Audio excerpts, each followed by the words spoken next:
All right, happy April. Hope you all had a very happy Easter. I worked all Easter because I'm single and don't have kids, so I don't have to do all the Easter fun stuff. And so I got to work. Um, so last time we talked about we nerded out on creatine and we kind of did like a Q1 reflection. But Jessica, I'm gonna bring back up our conversation.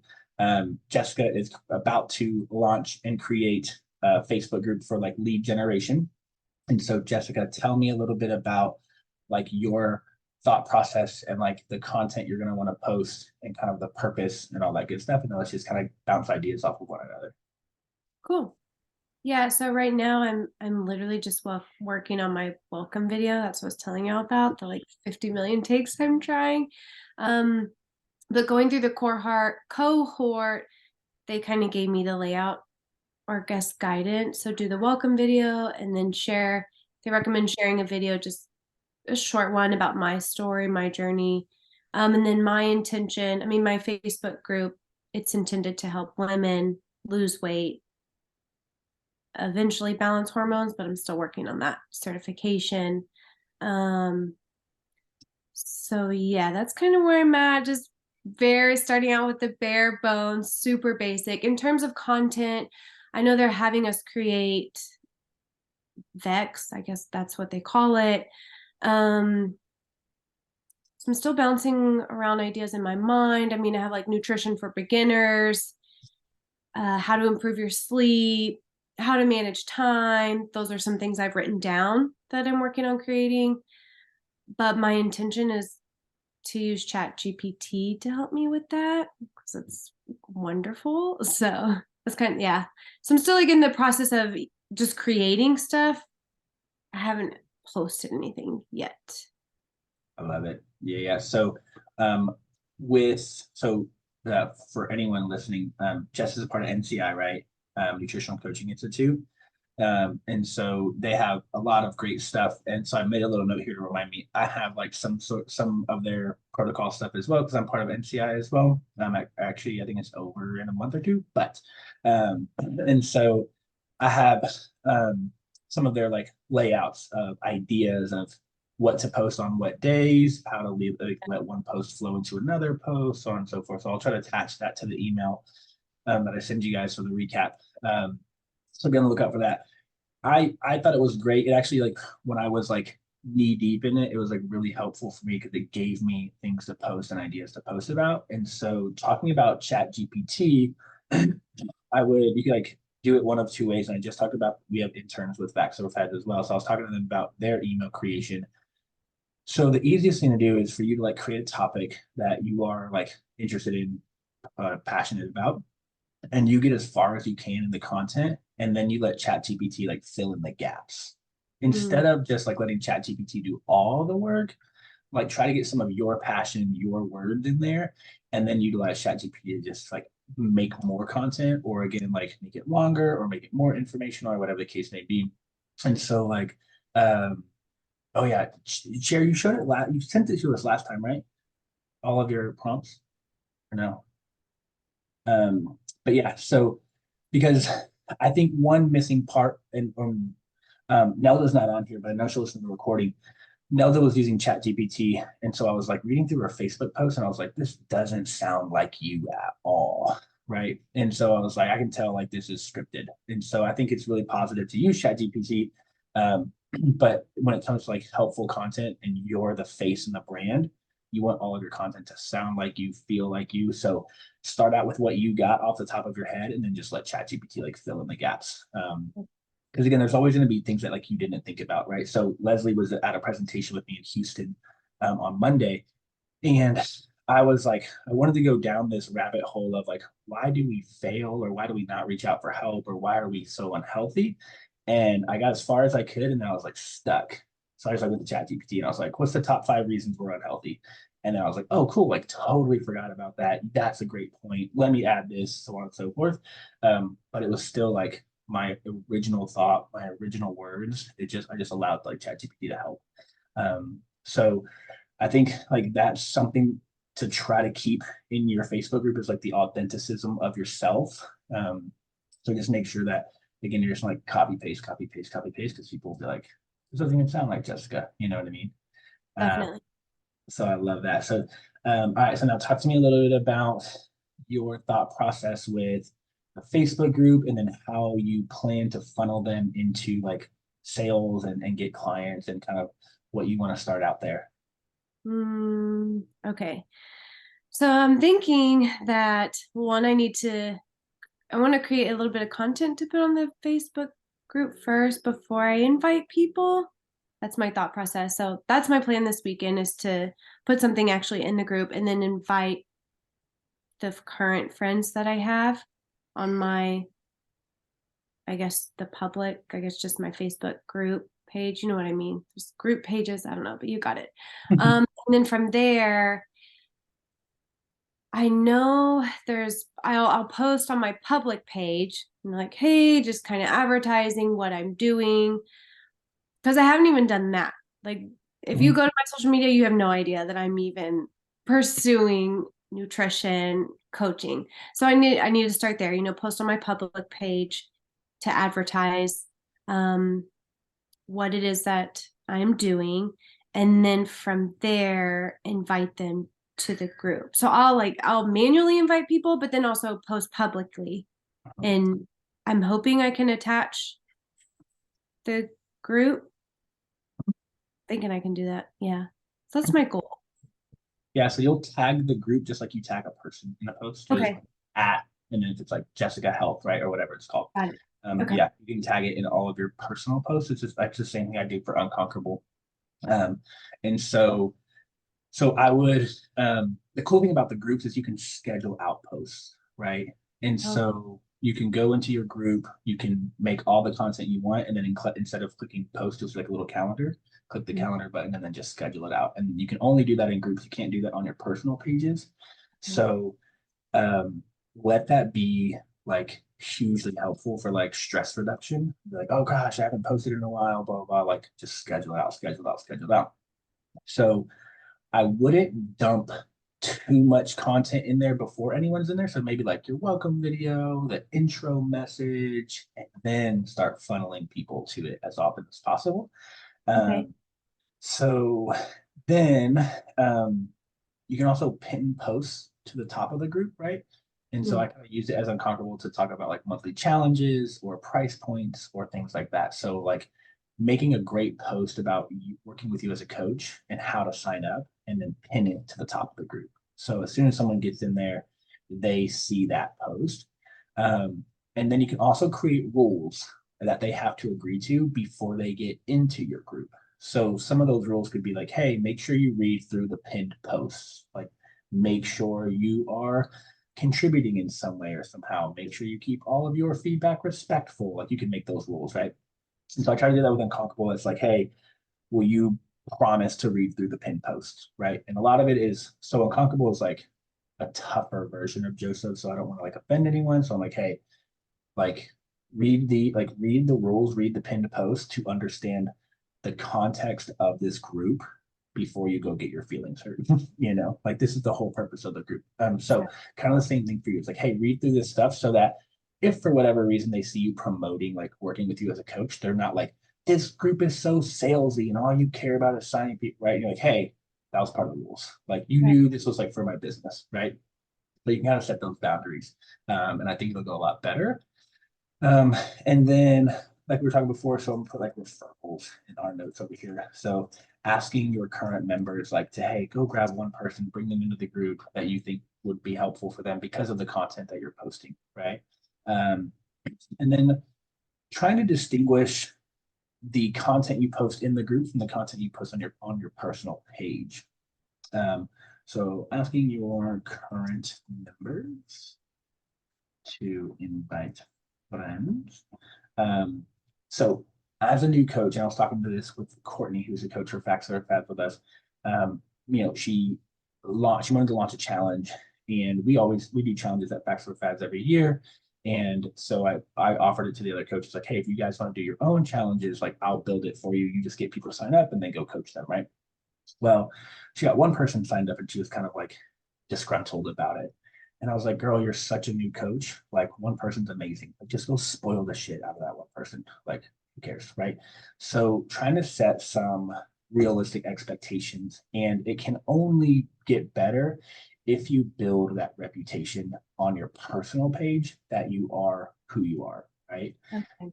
So it's really tough, I think, and maybe Shara or any other new coach can also relate to this, but of like, I'm a new coach. I've never done this before. My social media is like family and kids, and then ta-da, pay me like to be Yep. helped. It's like, oh, that's an awkward pivot. Um, so it takes time.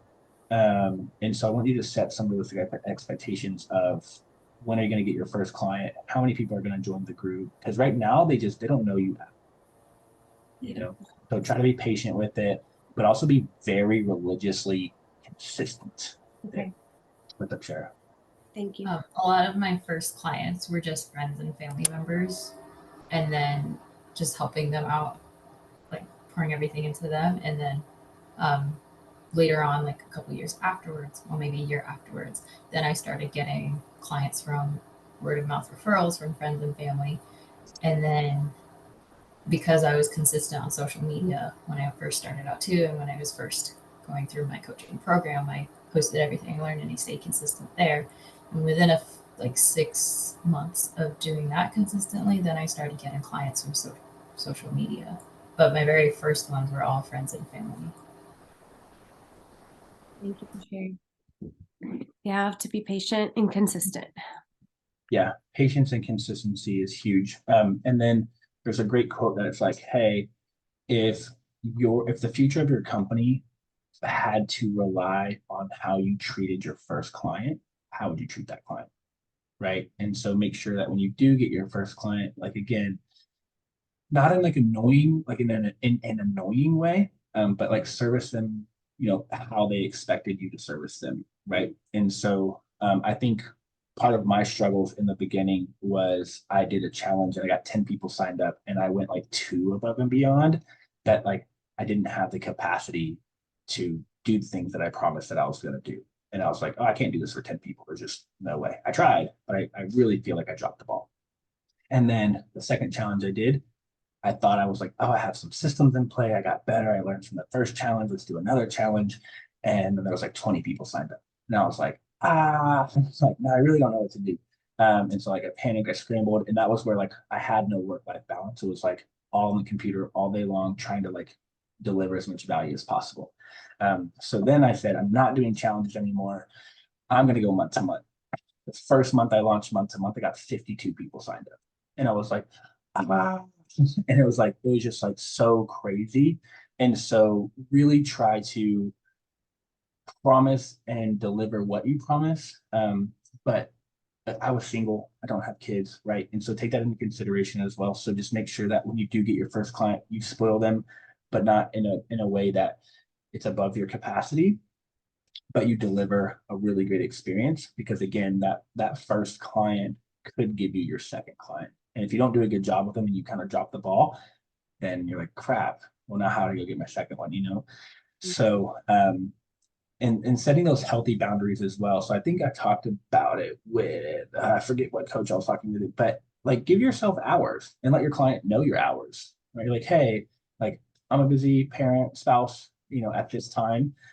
So I'll probably not be around, but I will be able to be around during these other times. Mhm.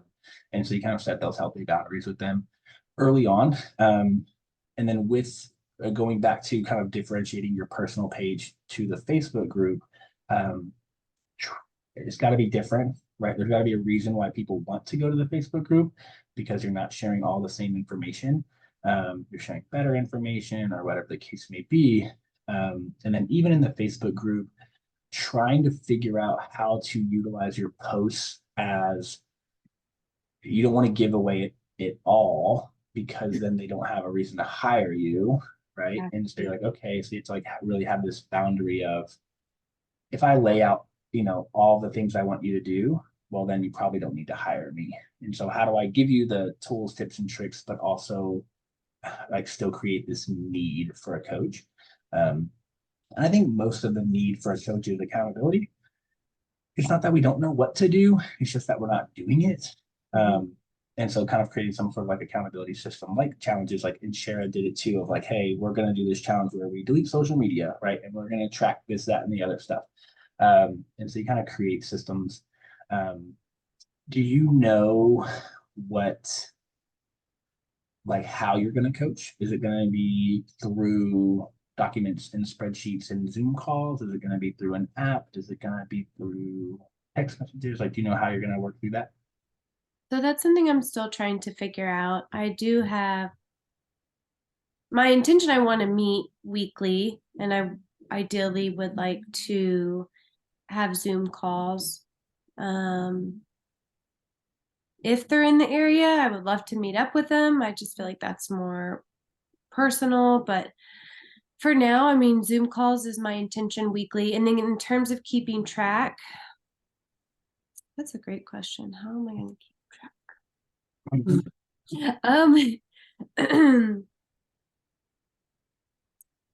I have a Google Drive, and so I do intend to have a folder for each person.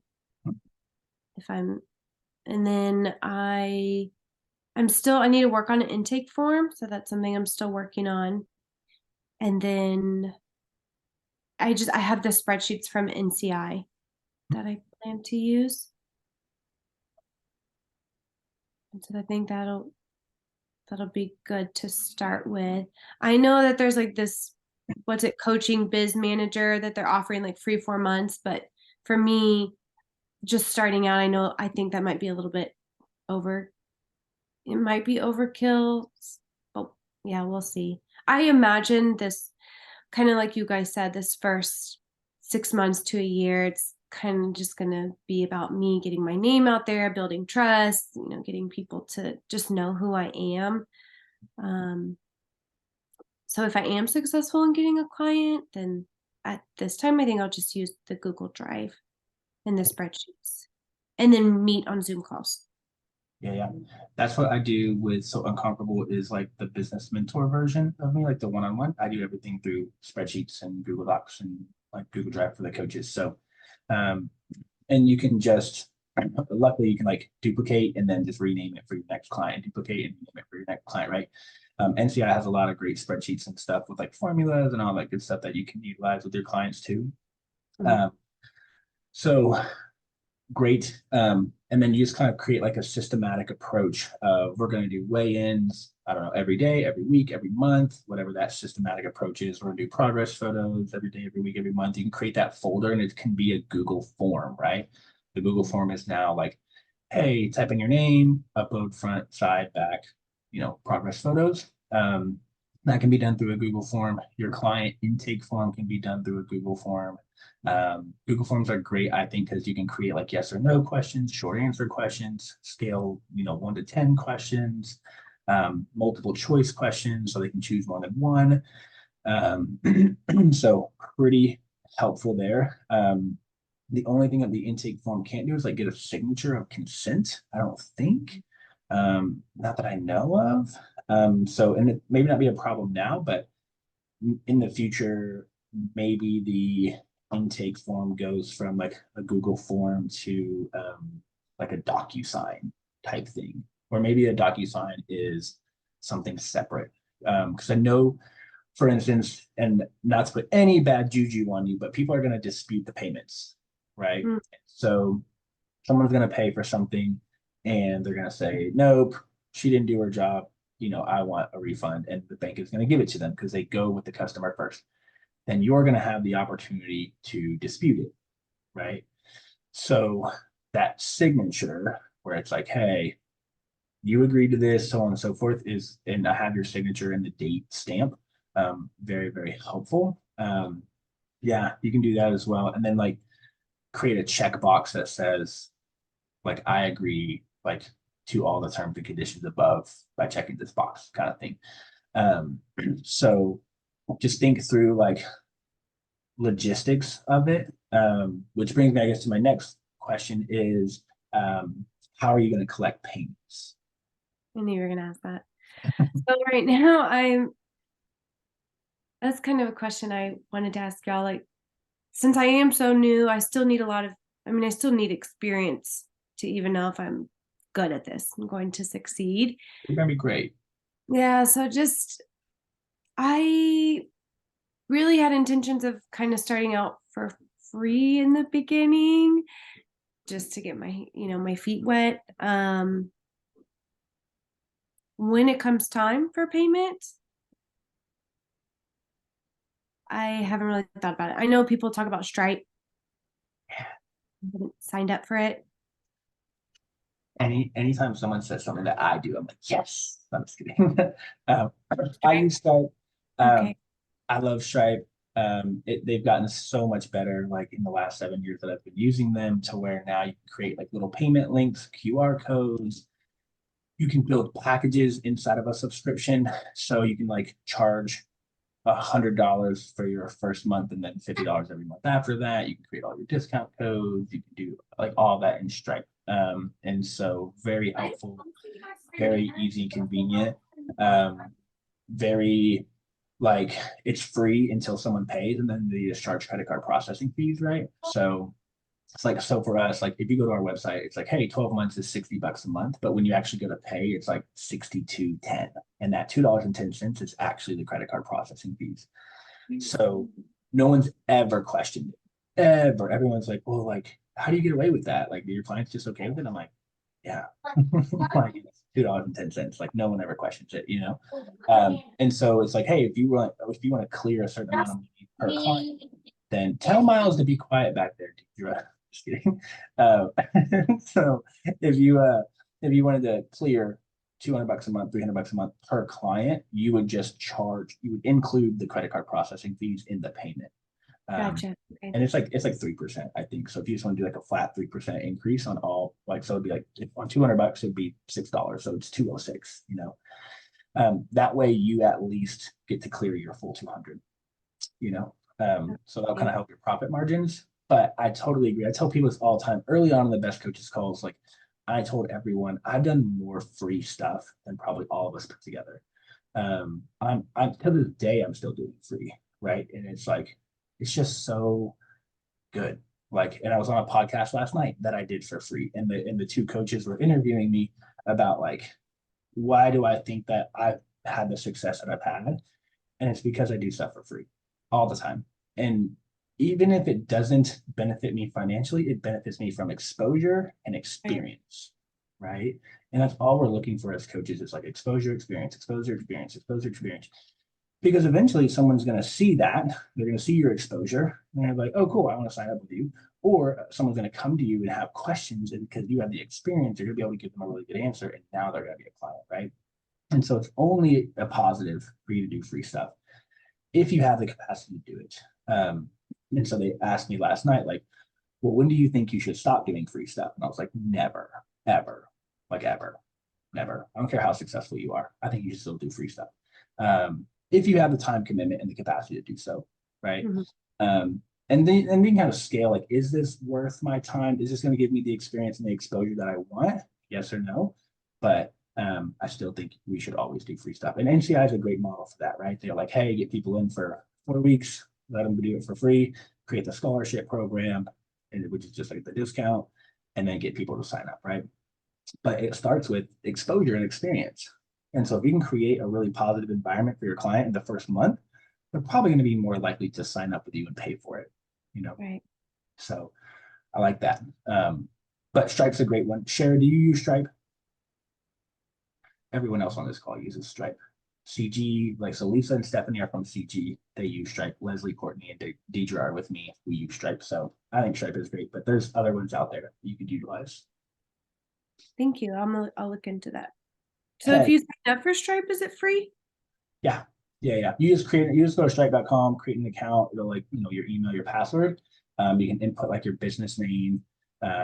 If it's different, you can put your logo in there. You can put like your address in there and stuff like that for like receipts and stuff like that. And then you just start building packages. So like, here's like my month-to-month package. Here's my 3-month package. Here's my 6-month package. And whether it's paid in full or whether it's billed month to month, you can also set those parameters as well. And then you can set do these packages allow coupon codes or discount codes? You can turn those on and off, and then you can go in and create those discount codes. It can be like Jessica 5 for 5% off, Jessica 10% off. Build all of that in Stripe. So super duper helpful there, to pretty much bootstrap your whole business from a payment standpoint in Stripe. Okay, good deal. Thanks. Heck yeah. All right, Deidre, what were you gonna say earlier? I was gonna say, you know, with running stuff for free, you know, like kind of like what you were saying was like one, you know, like kind of like set those boundaries, you know, like with yourself is like what can I keep doing? You know, and like, is this just gonna like run me into the ground? Are people going to still find value in this if it's free, or would it be better to charge for this? How long do I want to do this for free? And you know, and like kind of maybe like set, if you're starting it out for free, set that expectation that it's like, hey, like this is free right now for like, you know, my first 10 clients or something, or whatever. So that you'd also then don't get people coming like, well, so-and-so said they're with you and you were doing it for free. So what the hell? So, cause like I've got that many times. They're just like, well, you were running this deal, you know, 3 months ago. I was like, yes, that was 3 months ago. Yeah. It It's So- funny. We talked about that last night on the podcast too, of like when you have like loyal clients who have been with you for a while, like don't change their prices as well. So I think we see like a lot of disloyalty going on in the world right now of like Netflix is raising their prices, Camp Gladiator raised their prices for everyone. And it causes people to cancel. And they're like, I've been a member for 10 years. Like, why are you changing my price? Like, do you not value me as a customer? And so I was talking through about facts over fads. One, I don't know how to do it. So that's probably a huge thing. But even if I did know how to do it, like would I do it? And the answer is probably no. Like we have clients, I was like, look, I saw this payment go through the other day. It's like $31. And I was like, who the fuck is paying $31? Like, screw this. But like how like disheartening would it be for me to reach out to this client and be like, hey, I gotta charge you double because that's our new rate. Our new rate is double what you've been paying. Like it would be so like she'd be like, I've been a client with you for 6 years. Like what? So stay loyal to those who you do give a discount to. Stay loyal to those who like we have like 15 clients in Facts Over Fads that are free because 5 years ago I told them I would coach them for free, and I'm not gonna just like change my mind. You know what I mean? Like Dion is a free client forever. Dion's also referred me 15 people. So I think it's worth it to keep Dion for free, right? Whether she's doing her job or not, whether she's being successful on her nutrition or not, like that's a completely different story. But like how I can't even imagine like how awkward that conversation would be for me to go to Dion and be like, hey, I gotta charge you now. She'll just be like, okay, well, I just quit. You know what I mean? Like it's not gonna turn out good for anybody. So you know, and then you set those boundaries with new clients and you say, hey, like these are our new prices. Yes, this person got a discount or this person got it for free, but like that has nothing to do with you, or that was 6 months ago or a year ago or whatever the case may be. And so that's what I kind of said on the podcast last night. I was like, stay loyal to those who have been with you for a while. Honor your word of whatever price point you gave them. Don't change it. Leave that alone. But all new people, if you want to change your price point, then absolutely. So, because we struggle with this thing of like, I have to value myself, right? Like as a coach. And I value myself at $200 a month, $300 a month, $400 a month. And this is where me and NCI kind of don't get along very well because they're high ticket coaching. And I'm like, well, great, but would you rather one or two clients at free $400 a month, or would you rather 50 clients at $50 a month? I would rather more clients for less money than less clients for more money. Because again, exposure and experience, exposure and experience, exposure and experience. We have way more testimonials, we have way more Google reviews, we have way more reputation out there if we just continue to grow for a cheaper price point. And so now we have tiered systems, right? So you could be with us for $60 a month, or you could be with us for $200 a month. So we have options now for us to tap into a higher kind of revenue or a higher kind of ticket coaching. But try not to, because one of the coaches last night was like, well, I value myself at $90 an hour. And I was like, cool, how many clients do you have? And he was like, 5. And I was like, awesome. I value myself at whatever I want to charge to get as many clients as I can in front of me at all times. So should I turn someone away because they can only afford $50 a month? Or should I just say, you know what, like this is really going to benefit me as a coach and our relationship to train you for $50 a month? And I think in your heart, you'll feel better if you allow that flexibility in your price points, and you're not so stringent with it, right? Which is the same reason why I give like all my coaches discount codes. Like I had a coach the other day that was like, hey, I have 2 spouses that want to sign up. What's your deal for spouses? And I was like, dude, I don't care if you train both of the people for free. You do whatever you want to get exposure and experience, exposure and experience. You have all the discount codes in the world to utilize with them. You could literally just coach one for free and coach, like make one pay, make one free. I don't care. I want you to get exposure and experience at whatever capacity you want, especially as a new coach, especially as someone who doesn't have the exposure and experience that they need to like be a true success story. Because at the end of the day, the NCI model is great, but it causes you to have to chase clients 24/7. And that's uncomfortable. You essentially want people to just funnel into you from referrals, from your reputation, from your business model. You don't want to have to keep chasing new clients. And that system that they create, it's like you as a coach have to always go out and go get new people into your free 4-week challenge. And then you also have to upsell them and so on. It's like that's a never ending game. That's stressful to me. So it's useful, very productive, but you don't want to do that forever. And so then they say, I was talking to a pretty successful coach the other day from NCI. And so they were like, well, then you get like a virtual assistant and you let the virtual assistant do all of that stuff. And I'm like, yeah, but that's not you. And people can see through that. Like anytime I get some assistant on the phone, I'm like, this is annoying. Like, I want to talk to the real person, you know? And so, yeah, there's tools and tips and tricks to like get around it in the future if you're like to that point to where you can hire an assistant. But I would just say exposure and experience will create this referral network that will grow your business for you, you know? And if you create that kind of standard in your Facebook group of like, hey, once a month, you're going to ask everyone to go refer someone to the Facebook group. Like that's so easy, right? Boom, get people in the Facebook group, get people in the Facebook group. And then when you make a post, it's going to connect with someone that you don't even know. And that person's going to say, hey, you're like, that truly spoke to me. Like, what is it that you do? How do I work with the coach? And that's a good feeling to have as well. So you don't have to keep running this scholarship program because that sounds stressful to me. And then to your point, always start out for free and then have a low barrier of entry. And I think Sharon and I have talked about this a lot. Like have a low barrier of entry that's just like on a subscription and it's just like monthly and reoccurring. And then you have your high barrier of entry of like truly one-on-one nutrition coaching clients. Great. And that's a higher barrier of entry. And maybe it's, hey, you're going to pay for like 3 months in full, or we have some financing options or whatever the case may be. But you want to be diverse enough to where in a year, 2 years, 3 years, you're not so stressed about getting new clients. It's like you're not still having to bootstrap your Facebook group and run these scholarship programs because it's a lot of work, right? And you want to try to minimize your work, but maximize your profits. That's the goal. So you create that reputation to where, again, like so many coaches, and this is more like in the one-on-one world, like in-person personal training, they're so, this is my price, get over it, you know? And I was talking to some CG coaches the other day because CG just raised their prices. And unfortunately, Lisa, Steph, y'all can't do anything about the prices because CG, right? It's CG. You can't do anything about the prices. So, you know, we were talking about, oh, Stephanie, I was talking about you. We were talking about this the other day. It's so hard for you to go to your very loyal clients who have been with you for so long and just be like, well, if you value me as a coach, you'll be okay with this price increase. It's so tough. That's like such a hard conversation. It's true. If you did value me, like who cares what the price is, right?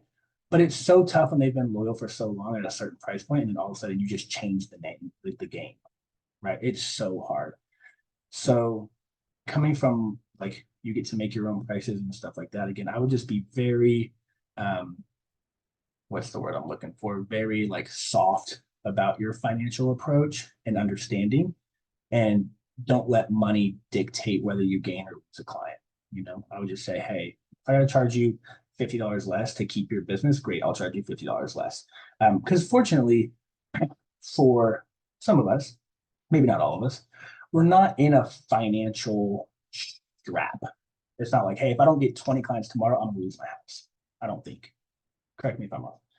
So we're actually in a really cool opportunity for us to prioritize exposure and experience over financial success. Let the financial success come later, because we're not worried about the water being turned off. We're not worried about the light bill being turned off, so on and so forth. So don't worry so much about money, and don't worry so much about, I have to charge $300, $400, $500 a month because that's how I value myself. And that's great. But I just think you're going to struggle really tough as a coach to be successful, especially in today's economy. Hopefully it changes in the future, but right now, like, that's really tough to ask anyone for a couple $100 a month in today's state. So that's my spiel on exposure and experience. Be fluid with your prices, be able to like pivot. You know, if someone can afford it, great. Always start out, like we kind of have a new direction with Facts Over Fads where we start out with our $200 price point. It's the first thing we talk about on all of our consultations. But if you can't, it's like, oh, that's tough, can't do it. Awesome. Like we've got 90, 80, 70, 60, do one of these fit your budget better. If not, here's a discount code. Like what about 55, 50, 45, 30, like whatever the case, I got a discount code that I can make the price essentially whatever I want it to be. Because again, if you match someone and you make it affordable for them and they feel like you really took care of them, they're going to go talk positively about you to other people. And so like, oh my gosh, Leslie was so sweet. Like she knew I couldn't afford it, but she knew I really wanted to work with her. And she gave me 20% off so that I could work with her. You should go work with her because she's so awesome. And like she truly cares about being your coach versus just making some money off of you. Right. Because like coaches get the bad rap where it's like, you're all about money, you're all about money, you're all about money. I even get that bad rap. Joseph, you're all about money. And I'm like, you only knew the free amount of stuff that I do. Like you would realize that I make probably $1.50 an hour if we had to like push out all the stuff that I do. Right. And so again, just trying to be really fluid with it, really understanding, really compassionate, and that's the word I was looking for earlier, with people's financial situation. And if they truly want your help, if they're going to like yank your chain, you're like, you're not really serious, so I'm not going to waste my time. I totally get that. But if someone's like truly serious, and especially Jessica going into like women's health and hormones, they are very desperate for help. They're very desperate to feel better. Very, tell me what I got to do. I promise you I'll do it because I'm so sick of feeling this way. I think your market, and Shara as well, Lisa, maybe you as well, like have a really great opportunity, if you can, to manipulate your price point to allow women to feel better. Because I think all of you have like a really good heart and head on your shoulders to where like you truly care about helping women feel better. I just like bullying y'all. No, I'm just kidding. I want you to feel better too. And so, but yeah, so that's kind of my spiel on price points. Any questions about that for my CG people? Sorry, I know I like ask questions. I keep going. My CG people, like, I used to invite so many people for free to boot camps all the time. So my biggest story that comes to my mind is my attorney. My attorney was in law school and he came out to do a free trial at CG. And then he was like, dude, I'm in law school. My wife, like, I don't know, has some job, like the budget is the budget. I can't afford CG, and CG is like 60, 70 bucks a month. I was like, Jason, dude, fucking come out for free. I have to be here anyways. Like, I got to run a boot camp whether you show up or not. So you might as well just show up. Like, come on, like totally okay. I've trained this dude for 6 months for free, right? So then he finally graduates, he becomes an attorney, he signs up and starts paying. He did his job. Like he was like, hey, as soon as I have more money, I promise you, like, I'll pay you. And he did that, which was super cool. But now, anytime I have a legal issue, he represents me for free. He's done both of my LLCs for free. He's done a legal battle with trademarks and what's the other word? Copyright issues. He did that for free. He represented me for my house battle that I was going through when I moved to Austin. He did that for free. Like, so I'm like, I trained you for 6 months for free, which was a $360 value. And you've saved me probably $10,000 in attorney fees. Like, what a great relationship, right? So And if you go the app route, maybe for Jessica, if you go the app route, the app can do so much stuff for you that's automated. So why not do it for free? Like it's most of the app stuff is automated. And so people can track their food in apps for free. People can log their progress photos and their weigh-ins for free. They can chat with you and stuff. Like if it's zero work for you, why not? So that was kind of my concept behind the boot camp. I've got to be here regardless. It like literally doesn't change the way that I'm going to run my boot camp at all if I'm plus one person or minus one person. The way that I run the boot camp is going to be the exact same. So you might as well just come, right? That was like literally my conversation with him. And he did for 6 months. And then he finally paid. It was funny when he started paying, he stopped coming. That was like really weird. But he got a job. He was like busy, I guess. And so, but again, like take care of people. Don't let money be the burden of you getting exposure and building relationships because that is so, so important. And I did the same thing at Gold's Gym. I told the story on the podcast last night of like, I was charging my clients half-hour sessions, but training them for the full hour. And the reason I was doing that is because no one could afford the full hour. It was $85 for an hour. Like, not did I not value myself, but I was like, I would never pay that. I would not pay that for me. Like that, I don't care how much money I have. It sounds like a waste of money. And Gold's Gym beat me down, like scolded me, told me to stop doing it because I got busted. Because they were like, why is Joseph training 50 half-hour sessions? Like something's not right, like lining up. And so I got caught. They got all pissed off. And I literally was like, hey, my clients can afford the $85 session. So you either want to lose all of my revenue or you want to keep all of my revenue. But like, my hands are tied behind my back. And I kept charging $50 for the half-hour sessions and training them for the whole hour.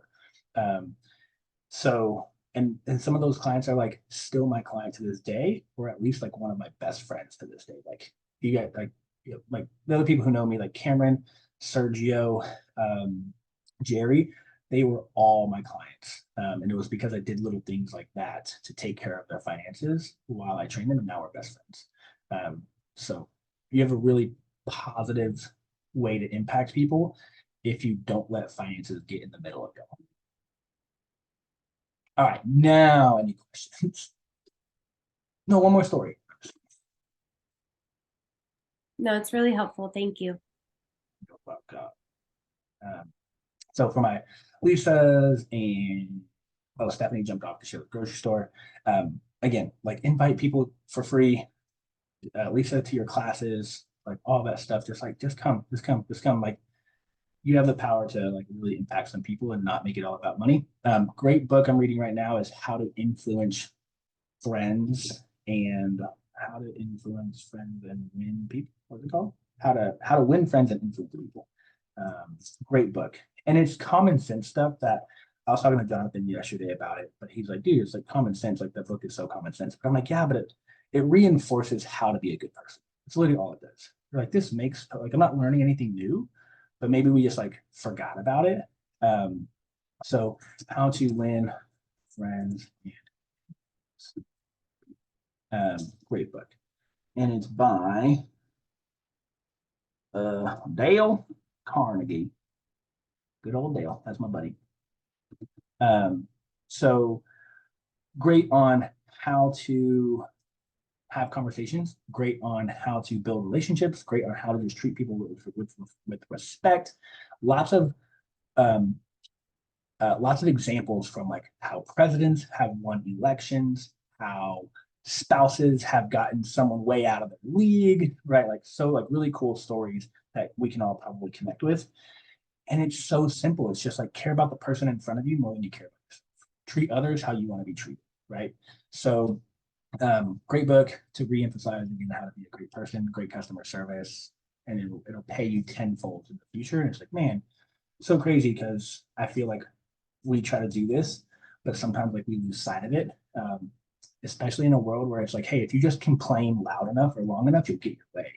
And it's like, well, that's a really shitty way to get your way, just by like complaining and complaining.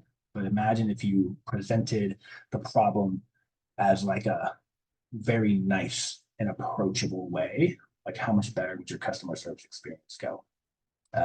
So really great book. Go read it. What else we got? We got 10 whole minutes. Want to nerd out for 10 minutes? Nerd out. Nerd out. No? Let me see if I can find. I was no. nodding my head. Yes, I'll nerd out. Let's do it. I wanted to pull up Mohammed's presentation from this past call. Maybe I'll attach it. But we're talking about anaerobic threshold and lactic acid threshold, which is super nerdy. But something to think about with our clients who are exercising is every individual muscle fiber has their own metabolism. So this is the reason why if you do 1,000 push-ups a day, it doesn't mean you can do 1,000 squats a day. Like you have to do 1,000 squats a day if you want to get your legs stronger and better and so on and so forth. And so a real life example of that with me was the stupid assault bike. I don't do cardio ever. And I also don't do high intensity cardio ever. But I can squat 400 pounds, I can deadlift 450 pounds, and I can do all the lunges and all the leg extensions and so on and so forth. But that metabolism to do squats, deadlifts, leg extensions, and lunges is very different from the metabolism needed to process energy for the assault bike at a high intensity. So here I am on the assault bike doing hard stuff. Leslie and I were part of the challenge, and Courtney and maybe Deidre were part of the challenge last month of doing hard stuff for Unconquerable, right? So it's like, hey, how high can you get your heart rate? And in what short amount of time? So I said, all right, I'm going to do 20-second intervals on the assault bike, 100% effort, and then I'm going to rest for 40. I'm going to go right back to it for 20, 20, 40, 20, 40, 20, 40. I'm going to do it 6 times. That was just like my thing.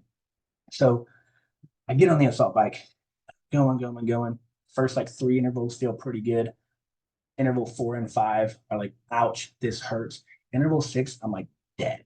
I'm like, my legs are locked up. They're like, my kneecaps are swollen. I don't know what's going on.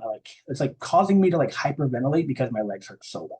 Heart rate's fine, my respiration rate's fine from the movement, but my legs hurt so bad. I'm panicking.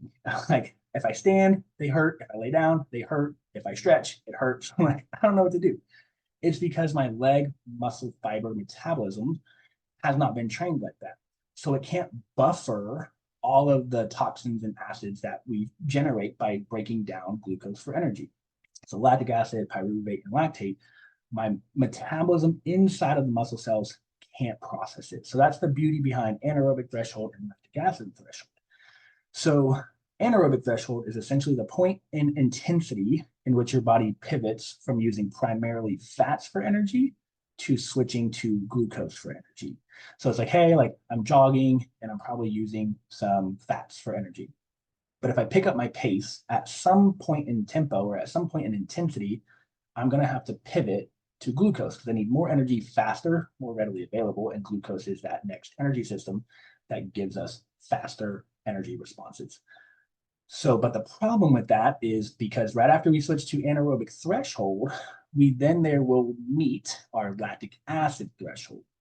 So that is the point in time where lactate buildup, and it's like traffic on the freeway, is greater than our rate to filter it, our rate to get it out of the cell. And so what happens is things stop, like everything stops. Exercise intensity is like, well, I can sprint for 20 yards. Why can't I sprint for a mile? It's because of your lactic acid threshold. It's because of your energy system demands, right? Well, I can run an 8-minute mile. Why can't I run a 5-minute mile? Because of your lactic acid threshold and your energy demands. You have to train at that intensity in order to process energy systems better, to get more efficient at that said intensity. So here I am, way past my lactic acid threshold because my legs are on fire. And it was slow to creep up, right? Like intervals 1 through 3, not a problem. 4 and 5, meh. 6, and then me dying on the ground for the next 10 minutes, crazy, like so crazy. And so it was eye-opening to be like, man, how can we manipulate this scenario nutritionally? And so we talked 2 calls ago, we talked about NAD+. NAD+ is the nutrient, or I forget actually what it is. It's an amino acid. What is it? What is NAD? It's a coenzyme. knew that. Oh, stupid. So stupid dumb. Nicotinamide adenine dinucleotide. I know you're really curious about what that was. All right, so I was like, okay, well, if I supplemented with NAD, could that help pull out the acid, which is exactly what it do. NAD comes into the Krebs cycle, it takes the acid and it becomes NADH. The H is the acid, it's the hydrogen molecule, and you now breathe it out with carbon dioxide. So we got to get the H out of the cell into the blood so that you can breathe it out. That's cellular metabolism. That process is really shitty, sorry for my language, if you never train at that high intensity. It's the same reason why we get nauseous when we train at high intensity. It's another way for your body to be like, slow down, calm down. Love it. So there I was dying. I'm sure everyone was like, what is that dude doing rolling on the ground, all awkward, like in pain? He was only on the bike for like 20 seconds. Like, what's his problem? And so getting to that lactic acid threshold, the only way to push past it, like so that maybe I could do 7 intervals of 20 seconds or 8 intervals of 20 seconds or 6 intervals of 30 seconds, 6 intervals of 40 seconds, is to continuously push that threshold. And this is where training plateaus happen. Everyone feels like they're in a plateau. Everyone's like, well, I'm just not seeing results anymore. And my response always is, it's because you're not working hard. It's because you're not working as hard as you need to work to get to that next level. And so everyone is like, well, I just need a new program. And I think I should cancel CG and go to Orange Theory. I think I should quit my trainer and go to F45. They're always looking for like the next best thing to elicit the best result. And I'm like, the only difference between CG and Orange Theory is when you get to Orange Theory, you're going to be around all new people. So you're going to want to outperform yourself. And that's going to cause performance anxiety. And you're now going to work harder because at CG, you created this really comfortable environment where no one's judging you. You're all friends. Who cares if you did 8 push-ups versus 10 push-ups? Like the trainer told you to do 10, but you stopped at 8 because no one's watching, so on and so forth. So when we talk about performance, increasing your performance, then I always tell people it's truly just because you're not working hard. Like how, and like, you don't have to kill yourself every single workout. It's not what I'm saying. But there are some days where I'm like, you probably could have gone a little bit harder. And there's some days where I'm like, oh, I can barely walk out of the gym. Right. And so you have to have this healthy relationship with your performance intensity. And some days, like, so Freddie and I, we worked out on Tuesday. That's my little workout buddy. We really didn't work out at all. We talked about finances the whole time. I hadn't seen him for like a week. And so we just talked about finances. We literally both walked out of the gym, didn't break a sweat, not even a sore muscle. We went through some motions, we did some movements, but like nothing crazy. Then the next day we did arms. And there was a point in time where I thought my arms were going to fall off. And I was like, Freddie, like, because we were doing drop sets. He's like, again. I'm like, Freddie, I can't move my arm. He's like, oh, just try. And like, then I'm like showering and like trying to wash my hair and like everything's cramping. So we have this balance, right? And so for your clients who are like, well, I feel like I'm not getting stronger. I feel like I'm not getting faster. I feel like, I always tell people like track your heart rate, which was the beautiful thing about the Unconquerable Challenge last month was your heart rate is going to tell me everything I need to know. If your average heart rate during a workout is like 120, 125, 130, you're not working out. When I start seeing some 160s, 170s, 180s, I'm like, oh yeah, like you got after it, right? And so it's a great way because lactic acid and the toxins in your blood that we're trying to breathe out, that increases heart rate. So because your body's trying to get rid of it. So if you work hard, you create more toxins. If you create more toxins, your heart rate has to increase to bring back your pH levels in your blood, and your respiration rate also has to increase to get all that stuff out. So you hit anaerobic threshold first. That's the moment where you switch from fat to sugars for your primary energy system. And then when you switch to sugars, the byproducts are worse, lactate, pyruvate, lactic acid. So that then you hit your lactic acid threshold, which is the point in time where there's too much traffic on the road and nothing can get in or get out, and you shut down. Not really shut down, but you slow down for sure because you got to get back to your aerobic metabolism to start prioritizing fat for energy. And that's a lower intensity and that's a slower energy system. So you back down your intensity and now you're using fat again. and that allows you to process the lactic acid. That the burning sensation goes away, your heart rate comes down, and it allows you to then go exercise at a higher intensity again. Now, everyone's like, well, lactic acid causes muscle soreness. Lactic acid does not cause muscle soreness. It causes that burning sensation. But if like everyone stood up right now and did 50 squats, like your legs would probably burn. After about a minute, that burning sensation would be gone, which means the lactic acid is now gone. It's out of the blood. So lactic acid doesn't cause muscle soreness, but it does cause that burning sensation, which allows us to realize, oh, I'm using sugar for energy. So when people exercise, if they're like, I always ask them, like, are your arms on fire? And most of them will be like, no. Or are your legs on fire? No. Okay, you can probably work. You can probably do more reps. You can do more weight. You can take less rest. There's a bunch of different ways to increase intensity to whatever people want to do. Some people don't want to lift heavy. Cool. Well, then we need to do more reps. Well, I don't want to do more reps. Okay, well, then we need to take less rest. Okay, let's try that. Right. So there's options to push through your lactic acid threshold to have better metabolic adaptations in those trained muscle fibers. So again, if you do a bunch of squats, it's not going to benefit your arms. If you do a bunch of arms, it's not going to benefit your legs. If you run, doesn't mean you're going to be a good cycler. If you cycle, doesn't mean you're going to be a good swimmer. If you're a swimmer, doesn't mean you're going to be a good hiker. If you're a good hiker, doesn't mean you're going to be a good mountain climber. None of these things are connected because they're all very specific to the way you train. So yeah, okay, that's all I got. Yeah, thresholds. Any questions about thresholds, sugar, fat metabolism, metabolic adaptation? Lisa, you're sideways, by the way. You're this way. I'll let you know. Much better. No questions, comments, concerns? Okay. Well, I hope you all go be super successful and you read the book, How to Influence Friends, How to Win Friends and Influence People. Well, some of us are reviewing 20 hours of Huberman still, so. Good. Proud of you.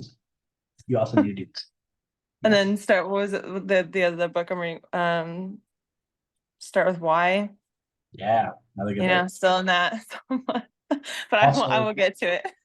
Leaders Eat Last. Another great book. Yeah. So I have stuff for y'all to do for days. Days. Jonathan called me yesterday. Sorry, laughing. Jonathan called me. I'm driving to San Antonio. He's like, hey, real quick, because I know you're fucking listening to a book on your drive to San Antonio. And I was like, yeah, dude, trying to finish this book. I read books, listen to books, and podcasts all day long. So if you need some recommendations, just let me know. Deidre, I was listening to the Huberman stuff on the way to Louisiana. My husband's like, what is this? And why is his voice so like soothing? I'm like, I know, it's weird. Andrew Huberman? Yeah. Yeah, his voice is really soothing. He's such a man's man. Even like the way he looks, he's a man's man. And it was like, you know what? For whatever reason, I trust you. I don't know. It's fine. Like, whatever. Yeah, I love it. He also jumps on the whole like sugar is evil train a lot, where I'm like, all right, I'll see you next podcast, buddy. He does. And so it's really easy to think about like anything in the short term. Oh, I ate an apple, so my blood sugar spiked. Oh gosh, the apple is now causing diabetes. No, it's not. Like, that's just a natural reaction to eating sugar. If we can manage our blood sugar, it's way more important than worrying about these little spikes. There's, Courtney's client, Christine, is in the Facebook group worrying about the scale right now, right? And it's like the scale is going to go up and down all the time. There's no way it's never just going to go down, down, down, down, down, down, down. And so it's like the fluctuations in the scale are not the problem. If over time there's a net negative scale weight loss, right? Like, who cares what's happening day in and day out? Who cares what's happening 1 hour to the next? As long as 1 month from now you're lower than where you're at now, and 2 months from now you're lower than that. Like, who cares what happens here as long as the trend is down? And I think it's where a lot of, like, again, the whole sugar craze, people are like, oh, it's so bad for you because of these spikes or hormone spikes as well. It's like, oh gosh, cortisol, you had a cortisol spike, you have to stop it. But if you reduced all cortisol, you would die. And so it's like, hey, we're not worried about the little ups and downs of cortisol or whatever else. We're more worried about managing it over time. And if we can manage it over time, you're gonna feel better. It's so funny. I talked about it last night on the podcast too. It's like I would much rather preach something that someone can do long term than have these dramatic approaches that you're just gonna fall off in 4 to 6 weeks. You're not gonna be able to.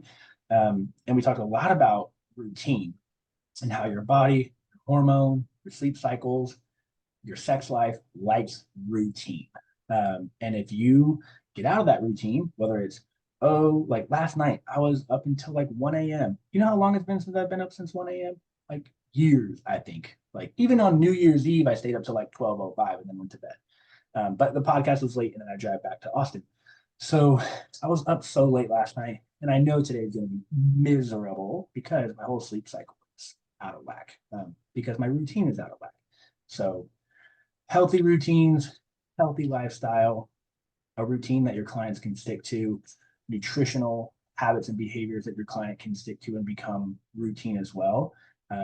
So much more beneficial than fearing sugar or fearing artificial sweeteners or fearing cortisol, whatever the case may be. Just get to a healthy routine, whatever that looks like for you. Great. I'm more worried about the routine than I am like these quick, fast, don't eat fruit because of blood sugar.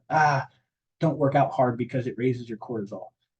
Like, come on, don't be silly. But Andrew Huberman's still a man. Shara, what do you got? You've been so quiet today. Well, I was busy transferring all my ChatGPT prompts to that document because I put it in the best coaches notes thing because a lot of coaches from best coaches and around me that also follow me ask for my prompts. Like Courtney's, I've also given Courtney my prompts. So instead of going through all of my ChatGPT prompts and like finding them all, I just put them all into one document and then I attached it into the best coaches thing. So now every coach has access to what all my hacks. Or you put it in there because I don't see it. I just put it in there in the best coaches notes. Is it not there? Under ChatGPT prompts. No? Oh, you did. Oh, I see. Oh, it's a little link. I was looking for the whole. Yeah, it's like a little tablet. Well, I didn't want to take up your whole document and still the spotlight, so I just put it into a little. Got it. Okay. Yes, I see. Sorry, my bad. Okay. All right, you guys go have a great weekend, a great Saturday. Holla at you later. Bye, everybody. Bye.